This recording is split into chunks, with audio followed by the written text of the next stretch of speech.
اگلی حدیث پر غور کریں، حدیث کی کتاب صحیح مسلم کے اندر کتاب الصلاۃ کے اندر امام صاحب نے باب قائم کیا گیا، باب استحباب ذکر بعد الصلاۃ، کہ آپ جب نماز کے پاس بیٹھتے ہو اور پھر ذکر کرتے ہو، اس ذکر کا بیان۔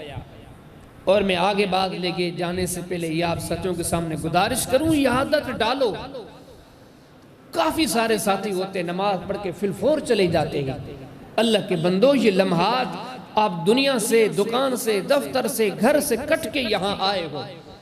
اگر 4 منٹ مزید لگا کے یہ ذکر پڑھے کرو گے تو اس میں کون سی نقصان والی بات ہے؟ ابھی آپ کو ان اوقات کی قدر نہیں، اس اوقات کی قدر تب پڑے گی جب یہ سانس کی ڈوری ٹوٹ جائے گی۔ ان لمحات کی قدر ان کو ہوگی جو صدیوں سے قبر میں پڑے گے، قبر کے چھوٹے سے گھر جسے ہم لحد کہتے ہیں، سامی کہتے ہیں، جو اس میں سوئے پڑے گے، ان کو ان لمحات کی قدر ہے۔ اس وقت وہ سوچتے ہوں گے کہ کاش ہم اپنے لمحات نیکی میں لگاتے،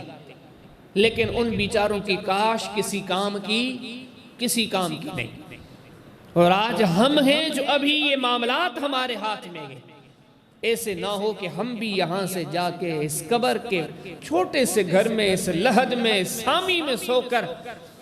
پھر ہم ان چیزوں پر غور کرنے لگیں کہ کاش ہم نے فلاں وقت یہ کیا ہوتا، پھر یہ کاش والی بات کام نہیں آئے گی۔ تو ان لمحات کی قدر کریں۔ نبی کریم علیہ السلام نے نماز کے بعد بیٹھ کے ان جب اذکار کا تذکرہ فرمایا، آپ نے فرمایا جو بندہ 33 مرتبہ کہتا ہے سبحان اللہ، جو بندہ پھر کہتا ہے 33 مرتبہ الحمدللہ، پھر 33 مرتبہ کہتا ہے اللہ اکبر، نبی کریم علیہ السلام فرماتے ہیں وقال تمام المئہ، یہ 99 تو ہو گئے، اس کے بعد 100 پورا کرنے کے لیے نبی کریم علیہ السلام ارشاد فرماتے ہیں پھر جو بندہ مزید 1 مرتبہ یہ کہتا ہے لا الہ الا اللہ وحدہ لا شریک لہ لہ الملک ولہ الحمد وہو علی کل شیء قدیر، اللہ کے حبیب علیہ السلام نے فرمایا یہ 100 دعائیں مکمل ہوئیں۔ اب پڑھنے والا، فرمایا پڑھنے والے کے لیے خوشخبری یہ ہے، اللہ کے حبیب علیہ السلام فرماتے کفرت خطایا وَإِن كَانَتْ مِثْلَ زَبَدِ الْبَحْرِ، اگر کسی کے وجود پر سمندر کی جھاگ جتنے گناہ ہیں، لیکن جس نے نماز کے بعد یہ عمل کیا،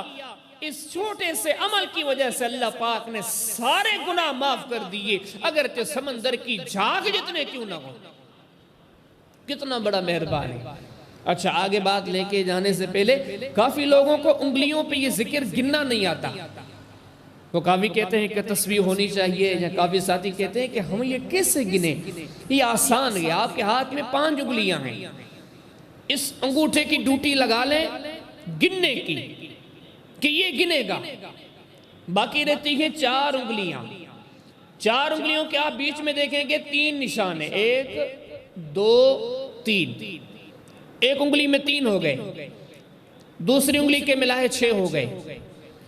تیسری انگلی کے ملائے تو 9 ہو گئے، اور آخری جو یہ انگلی ہے اس کے 3 کے بجائے آپ 2 شامل کریں، نیچے والا